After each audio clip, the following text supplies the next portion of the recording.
Assalamualaikum warahmatullahi wabarakatuh. Perkenalkan nama saya Darius Adi Saputra dengan NIM A11 2022 14199. Pada video kali ini saya akan presentasikan hasil dari pengerjaan capstone project bimbingan karir web developer dari Bengkel Coding Universitas Dian Nusantara. Project ini adalah aplikasi ticketing management system berbasis website yang dibangun menggunakan framework Laravel dengan arsitektur MVC. Aplikasi ini mencakup manajemen event, fitur manajemen event dan kategori, dan manajemen tiket dengan sistem kuota, serta validasi hak akses untuk user pada transaksi ataupun riwayat pembelian. Selanjutnya, pertama-tama kita masuk ke dalam sisi admin. Kita login terlebih dahulu. Setelah login, admin disambut dengan dashboard yang menampilkan ringkasan data statistik seperti total event, kategori, dan total transaksi. Ini mempermudahkan admin untuk memantau aktivitas aplikasi secara real time. Selanjutnya untuk fitur manajemen kategori.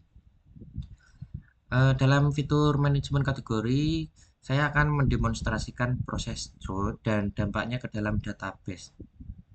Semisal saya akan menambahkan kategori baru dengan nama festival kuliner.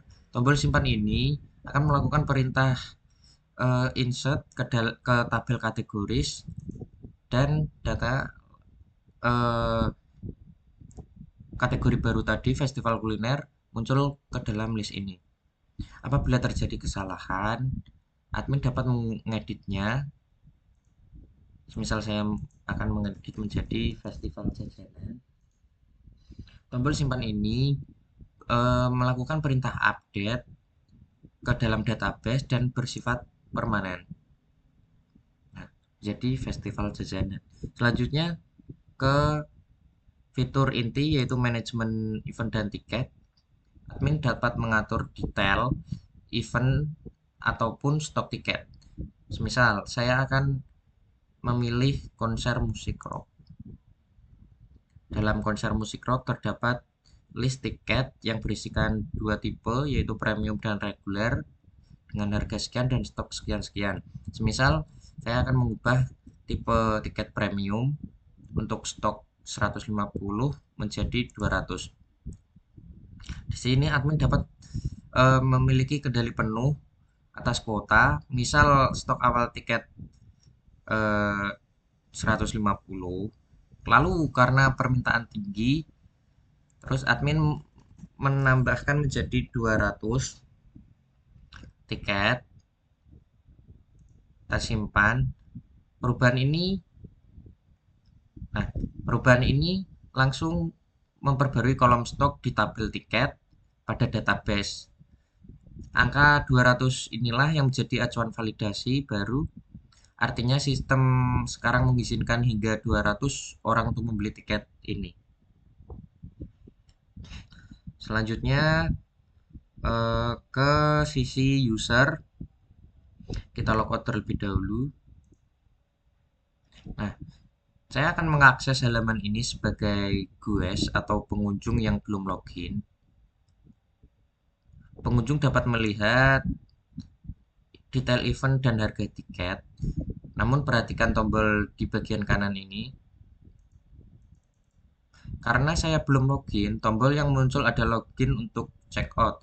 Sistem memproteksi fitur transaksi agar hanya user yang terdaftar yang bisa membeli. Sekarang saya akan coba login. Nah, itu tombol tadi akan mengarahkan ke halaman login langsung. Semisal saya akan mencoba login menggunakan user.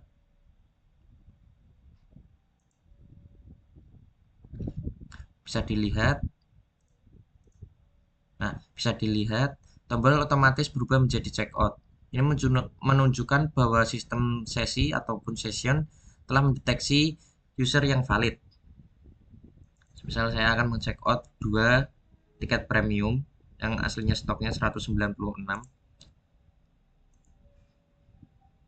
Nah, pesanan otomatis mengurangi stok di database. Setelah berhasil, user akan diarahkan ke halaman riwayat pembelian. Coba kita lihat ke dalam eh, database terlebih dahulu untuk tadi yang tiket. Nah, stoknya mengurang yang tadinya 196 menjadi 192. Selanjutnya saya akan menjelaskan logika MVC. Untuk memenuhi standar pengembangan modern, aplikasi ini menggunakan pola model MVC ataupun model view controller. Saya akan jelaskan alur kodenya.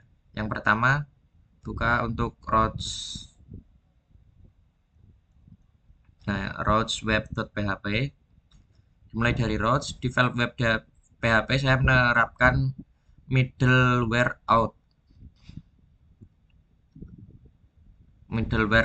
ini.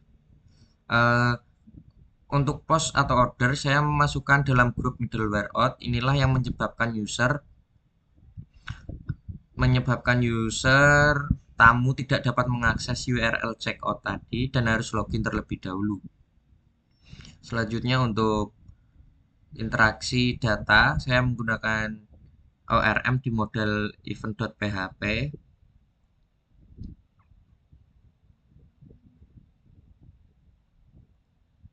Nah, ini saya mendefinisikan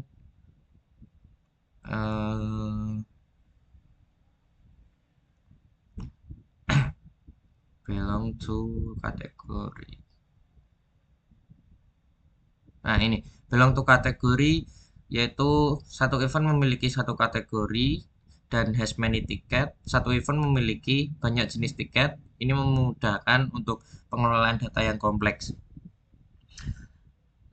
Selanjutnya untuk logika utama kategori control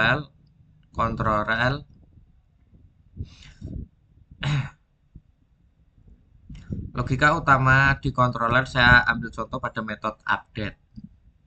Ini public function update. Yang pertama ada validasi. Saya memvalidasi input dengan sRequest untuk memastikan nama kategori tidak kosong.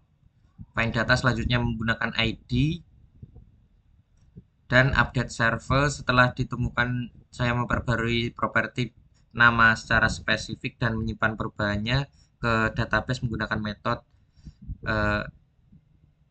add kategori save. Sekarang saya akan menjelaskan logika utama dan alasan teknis ataupun reasoning di balik fitur transaksi ini menggunakan konsep MVC.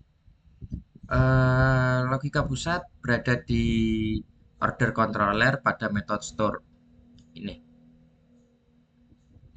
Pertama saya menerapkan validasi ketat. Saya memvalidasi array input items dengan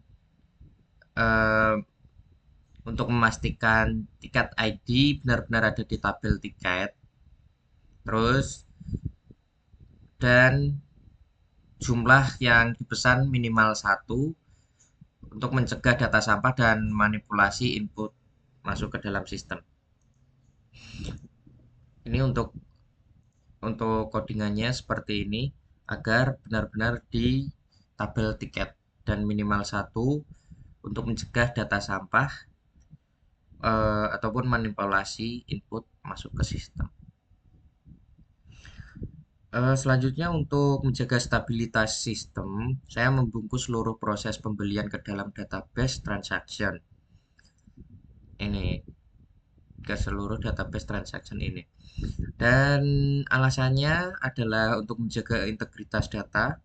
Transaksi ini melibatkan penyimpanan ke tabel order, detail order, dan update pengurangan stok di tabel tiket.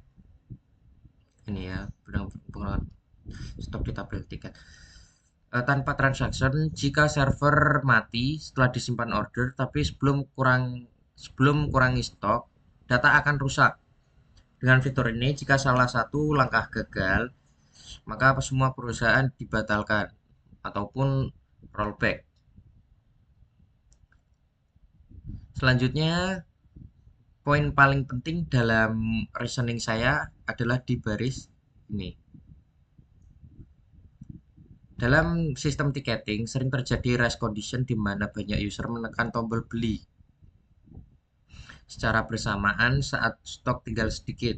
Dengan log for update, sistem akan menguji baris data tiket di database saat sedang diproses oleh satu user. User lain harus menunggu antrian milidetik sampai transaksi user pertama selesai. Ini menjamin tidak akan ada kejadian stok minus ataupun penjualan ganda meskipun traffic sedang tinggi. Selanjutnya untuk terakhir, sistem mengecek ketersediaan stok secara real time di tes stok dan tes test. Nah, jika stok cukup, pesanan disimpan dan stok dikurangi menggunakan fungsi ini. Jika sukses, riwayat jika sukses, respon JSON dikirim untuk mengarahkan user ke halaman riwayat. Demikian presentasi Capstone Project saya. Aplikasi ini tidak hanya sekedar CRUD, tetapi telah menangani aspek keamanan data melalui validasi integritas data melalui database transaction dan penanganan kurensi menggunakan teknik looking. Terima kasih kepada tim Bengkel Coding dan Bapak Ibu dosen. Wassalamualaikum warahmatullahi wabarakatuh.